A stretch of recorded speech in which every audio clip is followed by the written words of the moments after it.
Assalamualaikum warahmatullahi wabarakatuh.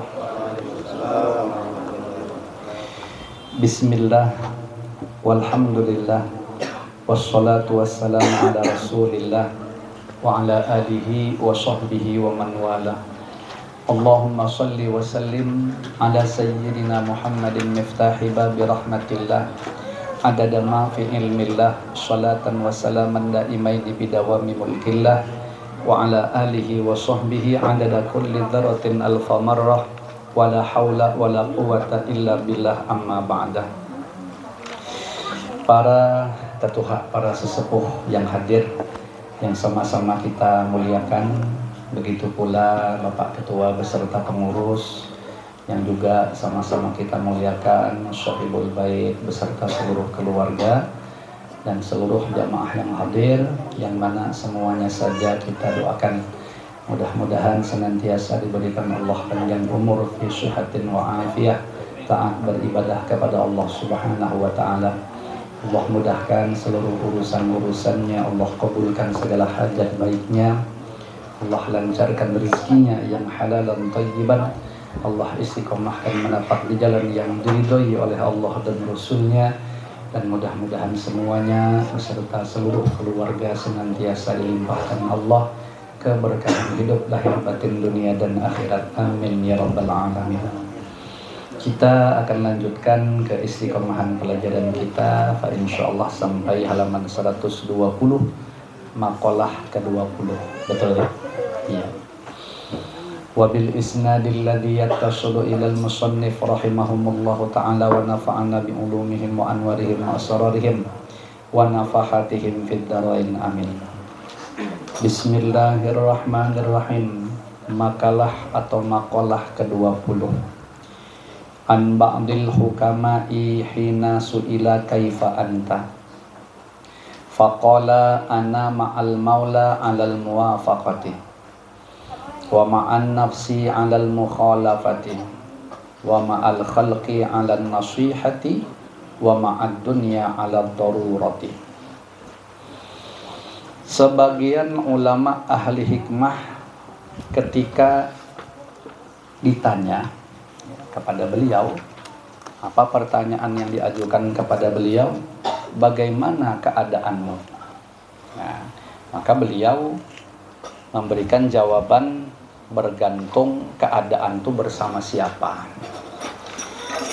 Maka jawabnya A, atau yang pertama, aku ada bersama Allah apabila memenuhi perintahnya. Ini kalau saya boleh membahasakan lain gitu ya. Nah, bahasa lain saya itu seperti ini. Insya Allah mudah-mudahan bisa ditangkap. Ketika aku bersama Allah, maka aku memenuhi perintahnya. Itu kayaknya lebih mudah dipahami. Jadi di saat beliau merasakan beliau sedang bersama Allah Subhanahu wa ta'ala, maka seluruh aktivitas lahir dan batin beliau adalah memenuhi perintah Allah. Jadi muwafaqah itu memenuhi perintah Allah Ta'ala. Jadi zahir badannya taat, batinnya pun hatinya juga dalam keadaan taat. Allahumma shalli wa sallim wa barik alaihi wa ala alihi. Nah, itu keadaan seorang ahli hikmah di saat beliau bersama dengan Allah Subhanahu wa taala. Kemudian yang B dibahasakan terjemah di sini atau yang kedua, aku bersama nafsu apabila aku memeranginya. Nah, coba, aku bersama nafsu apabila aku memeranginya.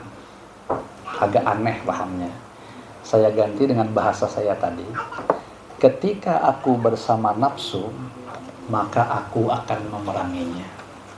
Jadi di saat beliau itu kayaknya ada bujuk rayu hawa nafsu dalam terserah menyikapi apapun, dan beliau sadarin kayaknya ada peran hawa nafsu di sini. Nah, maka beliau akan menghadapi hawa nafsu itu dengan cara memeranginya. Nah, apa saja? Karena beliau pasti sadar hawa nafsu itu biasanya adalah kesenangan-kesenangan yang kalau diturutkan pasti ujung-ujungnya akan menjerumuskan ya kepada kemaksiatan, sekurang-kurangnya kepada penyesalan. Nah itu beliau langsung diberi Allah pertolongan untuk menyadari itu, sehingga secepatnya beliau merespon nafsu itu dengan cara memeranginya. Ibaratnya jadi misalnya nih, makan itu kan pasti ada peranan hawa nafsu. Tapi kalau dia makan itu normal, ya sebatas yang ada lah, cukup untuk bisa menegakkan punggung di dalam beribadah kepada Allah, cukup. Tapi nih aneh nih, hari ini kok bawaannya makannya nak nambah terus, ada timbul rasa semacam rasa nyaman yang luar biasa, sehingga menjadikan kita tuh semangat untuk nambah terus sebanyak-banyaknya. Ya, itu kalau orang-orang yang cerdas itu sudah mendapat isyarat, ini kenapa tidak kayak biasa nih? Biasa aku makan biasa aja, ini ngapa? Ini nak nambah-nambah terus. Nah, kata ulama tasawuf itu biasanya kalau kita dalam keadaan seperti itu, biasanya makanan yang kita makan tuh ada kandungan haramnya. Entah haram salah satu bahannya, entah haram cara pengolahannya, entah haramnya memang dzatiyahnya di situ. Yang jelas kan kita tidak mengetahui, tapi sudah ada isyarat atau tanda keharaman itu, yaitu kenapa bercocokan dengan yang namanya hawa nafsu. Karena biasanya hawa nafsu itu cocok betul dengan yang haram-haram. Nah, ini lagu Rama Irama betul. Kenapa? Nah, kemudian itu nggak ada apa lah. Pokoknya yang haram-haram itu nyaman-nyaman kan, bawaannya gitu. Apa? Yang enak-enak. Nah itulah tuh kira-kira tuh. Ya. Nah, jadi memang pokoknya cocok tuh hawa nafsu itu dengan yang haram itu memang cocok. Jadi kalau antum deh, kok makan biasa kita tahu kadar kita makan. Ini kok hari ini enak betul gitu. Nggak biasa. Nah tuh biasanya tuh ada kandungan haramnya itu. Entah apa, karena dia bercocokan sama nafsu. Nah itu ba'dul hukama tadi kalau sudah merasakan itu, stop beliau malah. Beliau stopkan, mukhalafah, artinya menentangnya. Nah, dan bisa nanti dikiaskan ke contoh-contoh yang lain. Pokoknya ketika aku bersama nafsu, maka aku memeranginya. Ya. Nah yang C, bahasa beliau di sini atau yang ketiga, aku bersama dengan orang lain dalam keadaan saling menasihati. Nah kalau bahasa saya nih ya, di saat aku bersama dengan orang lain, maka aku akan saling menasehati.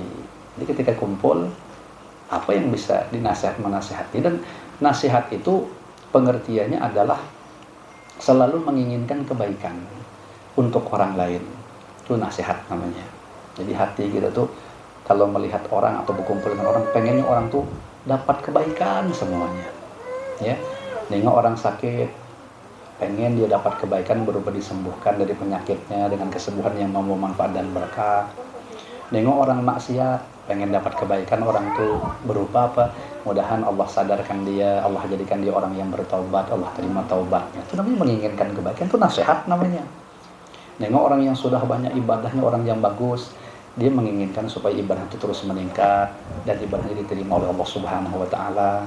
Bahkan nengok orang kafir sekalipun, dia nasihat, menginginkan kebaikan, mudahan orang kafir itu dapat hidayah, petunjuk kepada agama yang lurus. Nah itu kalau kita hati kita seperti itu, mandang seluruh makhluk, berarti hati kita itu namanya hati yang nasihat, hati yang bersih itu, ya. Karena jarang-jarang Allah memberikan hati seperti itu kepada hambanya, kecuali itu sudah satu isyarat adanya rasa cinta dari Allah Subhanahu wa taala untuk hamba itu. Nah, jadi seakan-akan mafhum mukhalafahnya, pemahaman terbalik. Apabila hati kita ini selalu berpandangan buruk aja untuk orang lain, itu satu kode Allah tuh benci sebenarnya sama kita. Kenapa? Karena berarti hati kita tuh buruk. Orang yang hati buruk, bagaimana mungkin akan bisa mendapatkan kecintaan dan keridhaan Allah Subhanahu wa taala? Sedangkan dalam Al-Qur'an sudah ada isyarat illa man atallaha biqalbin salim. Nah, jadi sebenarnya kata ulama tasawuf itu, kalau pengen punya kedudukan yang baik di sisi Allah taala, bersihkan hati. Betulnya tuh. Bukan banyak ibadah. Artinya kita membanyaki ibadah sementara dalam kondisi hati kita kotor, maka tidak ada artinya.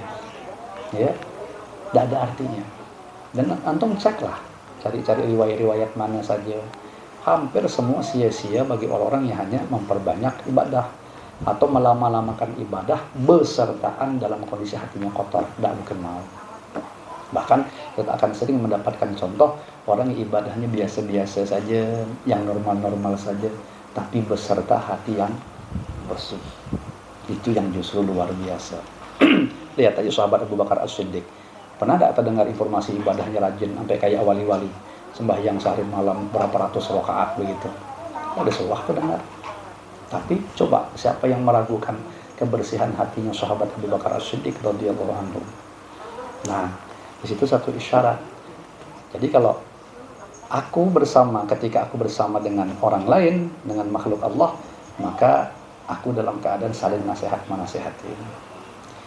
Nah, kemudian yang D, yang terakhir, yang keempat, kalau di sini bahasa beliau, aku bersama, ini bahasa mutarajimnya maksudnya, penerjemahnya.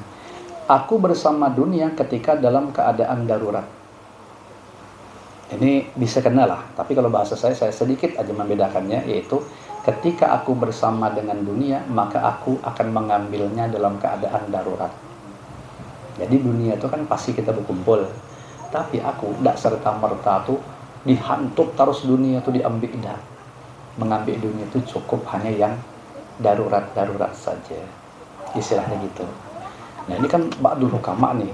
Ibarat tadi harta yang darurat itu adalah harta yang memang dibutuhkan untuk menutupi kebutuhan wajib. Itu darurat namanya. Karena kalau tidak diambil pasti kita terjerumus kepada yang haram. Betul kan? Perkara wajib tuh kalau tidak diambil jadi apa? Kalau tidak digawi pasti jadi haram. Berarti kalau mau ngambil dunia itu hanya yang bisa menutupi kewajiban. Nak makan macam itu juga, nak berpakaian macam itu juga, berarti kesannya itu seada-adanya, secukupnya. Bukan bahasa berlebihan. Kalau bahasa berlebihan itu pasti lebih daripada kebutuhan wajib. Dan itu bukan darurat. Nah, kita nggak berpakaian. Kalau pakaian kita modelnya terlalu banyak, dan memang itu incaran kita, itu jelas kita akan dianggap salah. Tapi kalau kita berpakaian, inilah menjadi kebutuhan kita, yang kalau tidak pakai kayak gini, aku pasti akan terjerumus kepada yang haram. Nah, itu namanya darurat namanya. Duit macam itu juga, pekerjaan macam itu juga, dalam segala hal. Artinya di saat kita berkecimpung dengan dunia, maka hanya akan diambil pas pada yang darurat-darurat saja. Nah, coba nanti antum bandingkan dengan gaya bahasa saya tadi seperti mutarajim di sini. Sebenarnya kalau ditarik-tarik ujung-ujungnya sama. Hanya saja kalau kita ambil jalan mudah, perasaan saya lebih mudah seperti gaya saya tadi mahamnya ketimbang gaya yang ada di sini. Wallahu alam, ya. Artinya ini atas ilmu yang Allah limpahkan gitu. Nanti pahamlah sendiri seperti yang saya katakan tadi. Habis tuh ya makalah ke-20. Kemudian makalah ke-21, ikhtara ba'dul hukama'i arba'a kalimatin min arba'ati kutubin minat taurati man radiya bima a'tahu Allah ta'ala istaraha fid dunya wal akhirah wa minal injili man hadama syahawati azza fid dunya wal akhirah wa minaz zaburi man tafarrada anin nasi naja fid dunya wal akhirah wa minal qur'ani man hafizal lisana salima fid dunya wal akhirah. Sebahagian ulama ahli hikmah memilih 4 kalimat dari 4 buah kitab. Jadi istilahnya itu kitab yang wajib ini kan diimani ada 4 ya. Taurat, Injil, Zabur, Al-Quran. Nah, dari 4 kitab ini ternyata ba'dul hukama itu mengambil masing-masing itu 4 pesan atau 4 nasihat lah, 4 hikmah dari masing-masing kitab tuh. Untuk yang pertama dari kitab Taurat ya, yang A. Apa hikmah yang diambil dari isi kitab Taurat? Barang siapa yang merasa senang dengan apa yang telah Allah berikan, maka dia senang di dunia dan di akhirat. Nah, di sini sedikit lagi saya ubah dengan bahasa saya ya. Barang siapa yang ridho dengan apa yang telah Allah berikan. Kalau ridho itu sudah lewat daripada senang lagi. Ridho itu memang lapang selapang-lapangnya. Jadi seakan-akan kalau pemberian Allah, ketetapan Allah kita ridho berkaitan apa saja pada diri kita, mau wajah kita seperti ini kita ridho, tubuh kita seperti ini kita ridho, keluarga kita seperti ini, artinya kita berasal dari keturunan abah mama kita, dengan keadaan beliau seperti apa adanya itu kita ridho. Semuanya, ya, pekerjaan kita, skill kita, dan segala macam yang kurang-kurang itu ketika dibandingkan sama orang lain kita ridho. Nah, maka kalau seperti itu adab kita kepada Allah Ta'ala, kita ridho dengan apa yang telah Allah berikan, maka Allah Subhanahu wa Ta'ala maka dia senang di dunia dan di akhirat. Bolehlah diterjemahkan seperti itu. Artinya kalau saya bahasakan lain itu, dia akan mendapatkan ketenangan dunia dan akhirat. Ya, istirahat itu ketenangan atau tidak dicapek. Jadi asal kita tuh ridho aja dengan seluruh keputusan Allah tadi, di dunia dan di akhirat tuh kita pasti akan tenang. Kenapa orang tuh bisa tidak tenang hidupnya, tidak tentram jiwanya? Karena tidak ridho dengan pembahagiaan itu tadi. Lihat aja ke realita kenyataannya. Kenapa orang-orang tuh bisa, mohon maaf lahir batin lah, bisa minik kepalanya, ya, bisa suntuk, bisa pening. Itu biasanya karena tidak ridho dengan keputusan Allah Subhanahu wa Ta'ala atas apapun yang terjadi pada dirinya. Ya, jadi akhirnya ada ungkapan-ungkapan protes. Kenapa aku seperti ini ya Allah? Kenapa aku begini? Kenapa aku begini? Nah, karena sibuk ngurusi kenapa itu tadilah makanya palanya pening.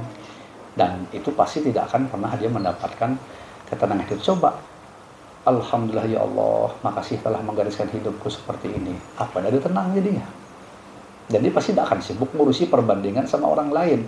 Kalau masih dibandingkannya sama orang lain, lalu di situ disimpulkannya orang lain lebih nyaman daripada dia, itu tandanya sama dengan secara tidak langsung dia tidak ridho dengan kehidupan yang Allah berikan kepada dia.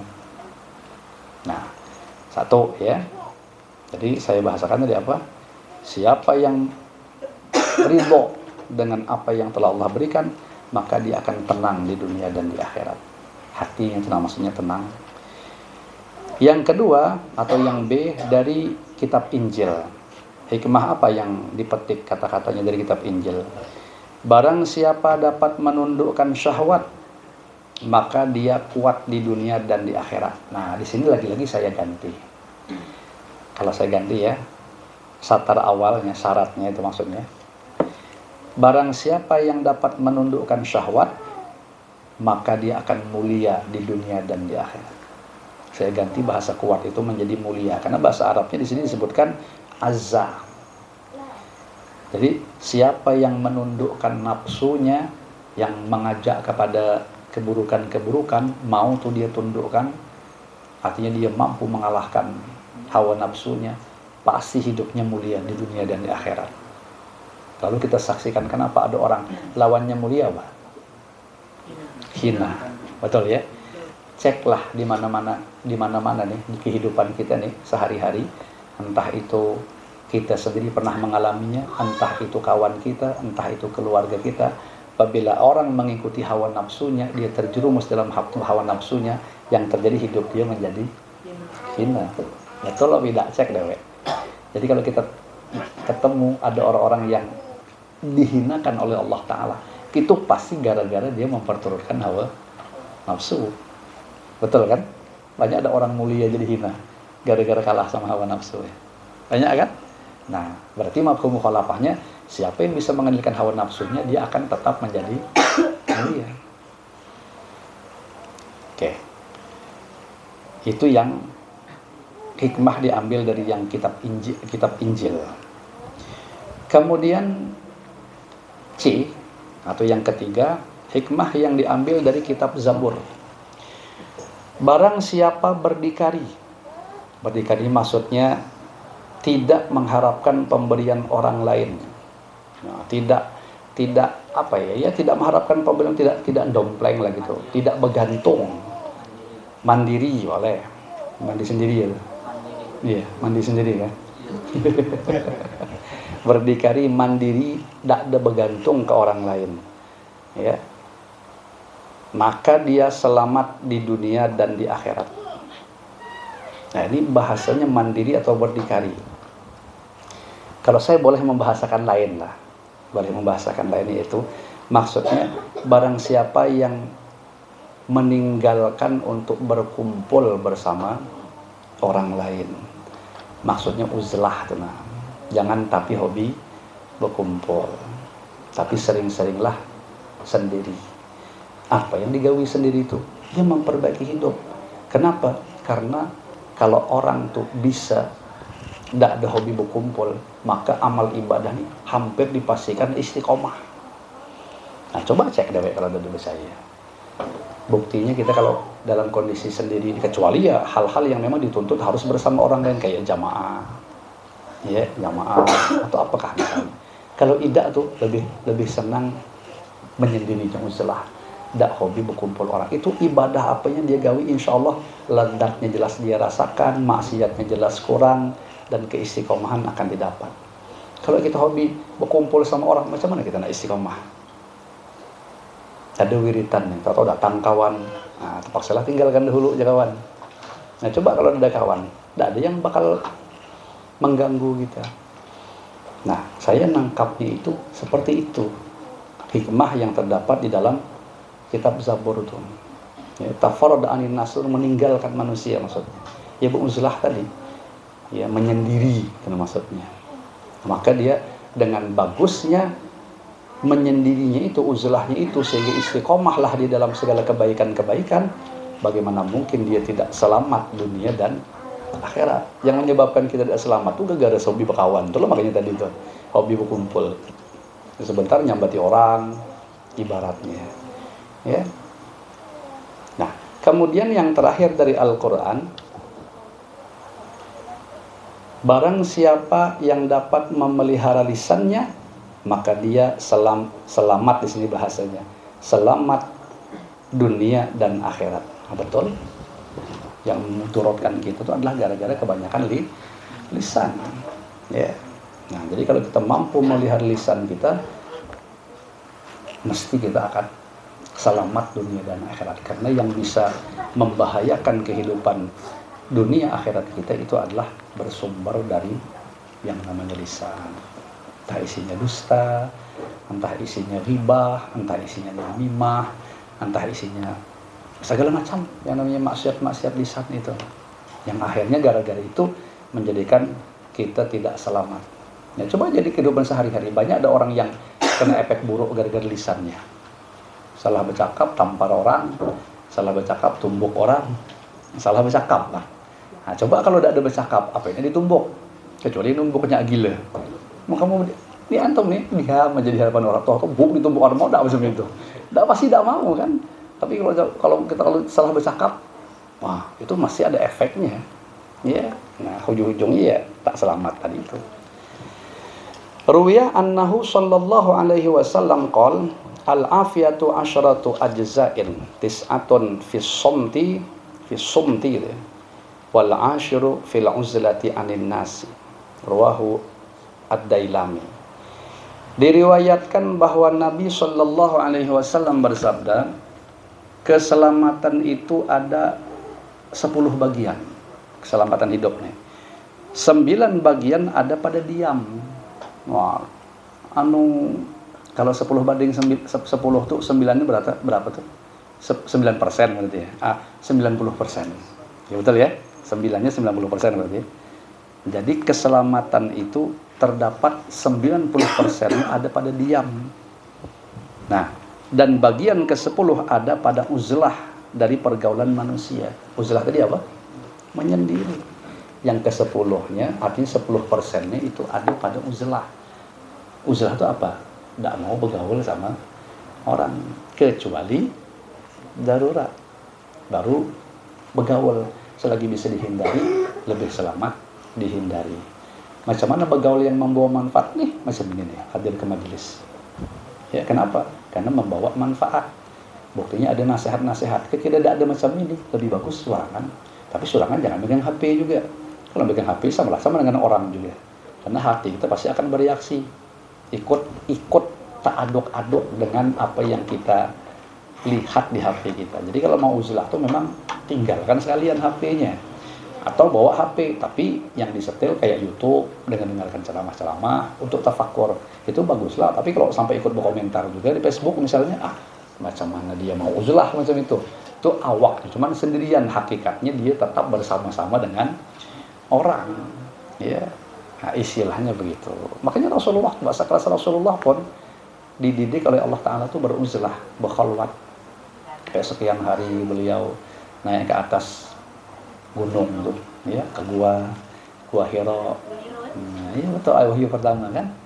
Nah, jadi pokoknya intinya seperti itu. Coba perhatikan juga para wali-wali, masih ada ruang khalwatnya, ya, ruang khalwatnya menyendiri. Kadang sampai bisa berbulan-bulan tidak ada keluar. Apakah di situ keadaannya mendiam aja? Oh, kita tidak tahu. Karena jangan-jangan beliau itu diberi Allah karamat hissi, zahirnya cuman kayak awaknya masuk ke kamar, tahu-tahu beliau ada entah di Mekah. Nah, makanya tuh sampai di dalam kitab Irsyadul Ibad itu dijelaskan seperti yang ikut pengajian malam Rabu habis sembahyang maghrib di Masjid Baitul Atiq tuh. Itu ada beberapa waktu yang lalu, baru 1 atau 2 kali pertemuan yang itu disebutkan bab tentang haji. Ternyata wali-wali itu disebutkan rata-rata kalau malam Jumat itu seluruh wali itu yang wali inilah yang berisi keramat itu akan berkumpul mereka di Mekah sana. Jadi sampai ada tuh seorang wali itu yang ketika mau sembahyang subuh tuh tangannya tuh masih bercelemotan makanan. Kenapa? Lupa basuh tangan makan nih, lupa. Tapi bukan basuhkan tangan beliau, makan dewek itu bukan. Tapi beliau tuh rupanya di rumah waktu subuh nih nyuapi mamaknya makan.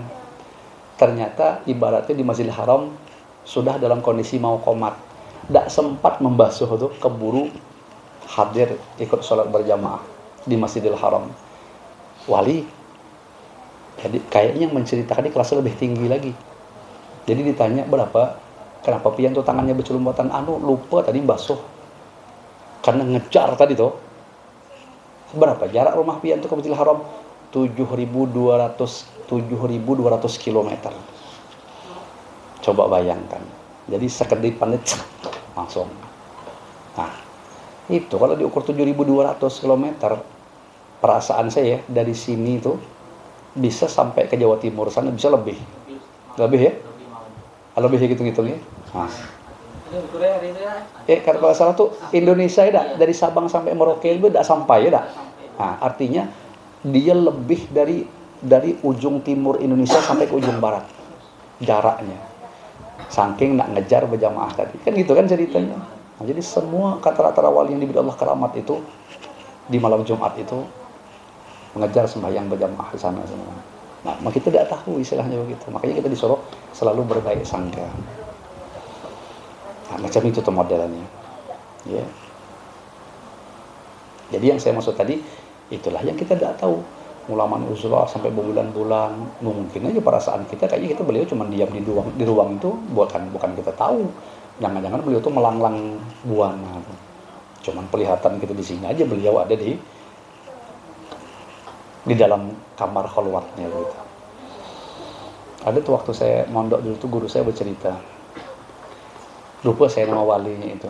Jadi beliau mengajar ini, mengajar. Tahu-tahu berlaku aneh beliau. Berhenti sebentar baca kitab lalu kayak nyibok loh. Ya. Tangannya isyaratnya gitu. Sekali ini kalau basah tangannya nih. Padahal tidak ada air, basah. Nah, orang bingung nih, jamaah nih, nyaksikan ada apa gitu.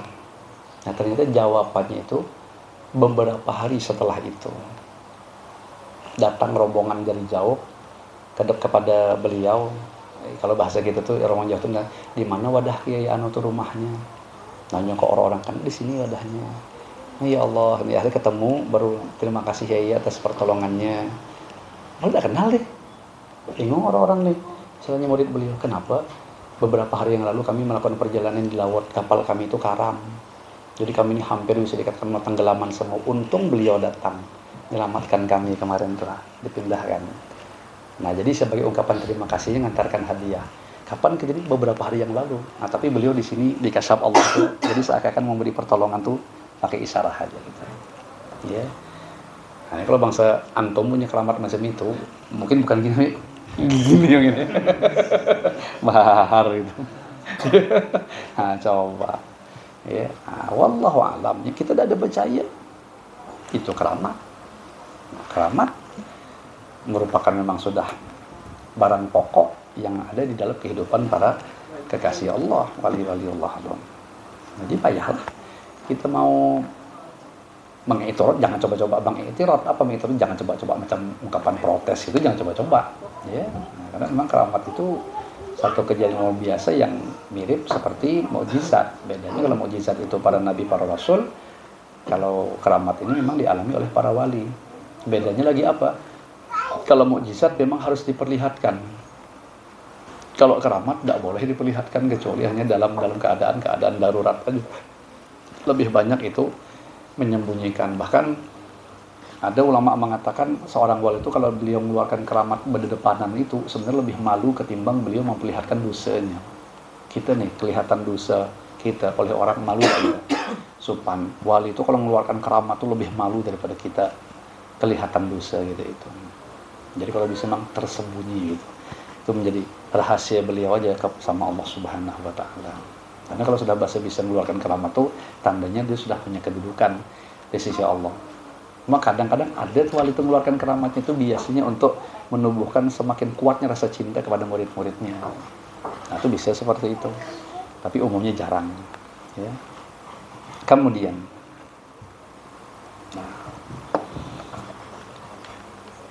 keterangan. Yang dimaksud dengan diam di sini adalah tidak mengatakan sesuatu yang tidak berguna. Jadi maksud diam tuh tidak mengatakan sesuatu yang tidak berguna. Kalau sesuatu itu berguna, beliau tidak diam, sampaikan. Sedangkan yang dimaksud dengan uzlah adalah menjauhkan diri dari perbuatan yang dilakukan oleh orang lain. Maksudnya tidak berkecimpung, gitu ya. Menghindar gitu. Waruya annahu sallallahu alaihi wasallam qala ahabbul a'mali ila Allah ta'ala hifdzul lisan.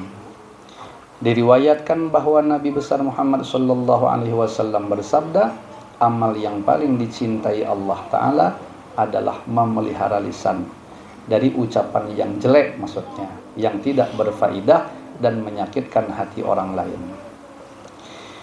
Nah, coba nih saya hubungkan dengan satu penjelasan ulama yang pernah saya dapatkan.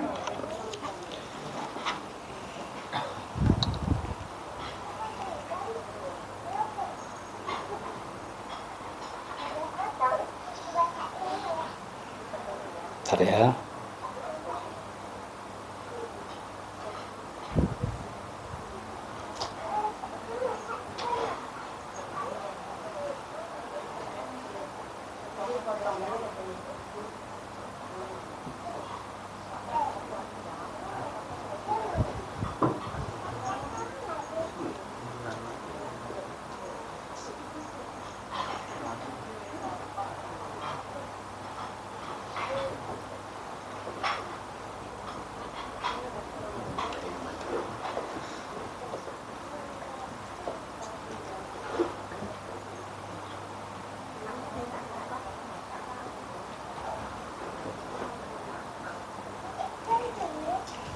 Ya.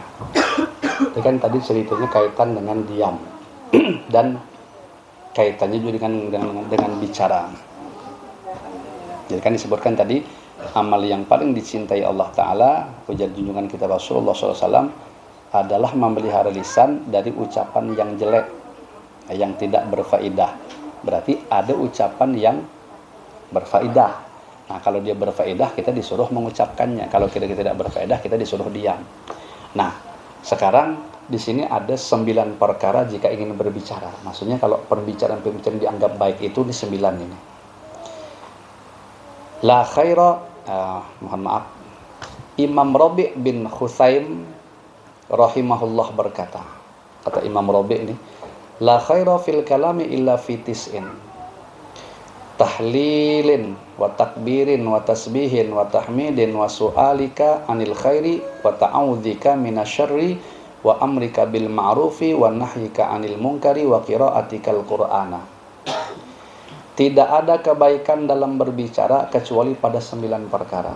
Jadi kalau nak bercakap, isinya jangan lepas dari salah satu 9 ini.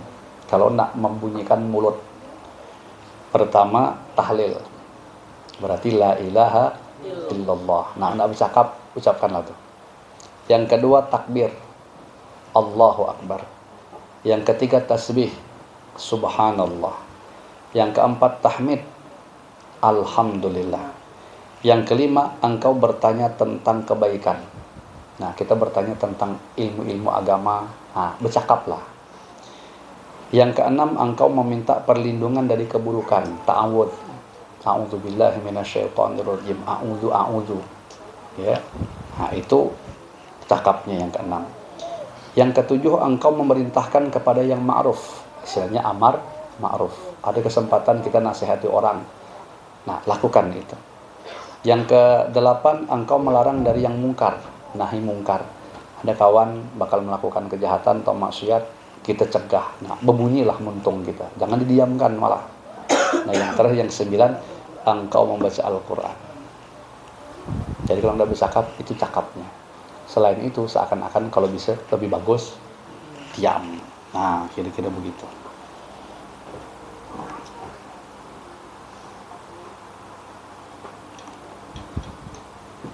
Kemudian makalah yang ke 22 lagi ya. Nah, makalah yang ke-22, wallahu alam bissawab. Atau sebelum saya tutup ada pertanyaan? Kali-kali ada yang mau ditanyakan?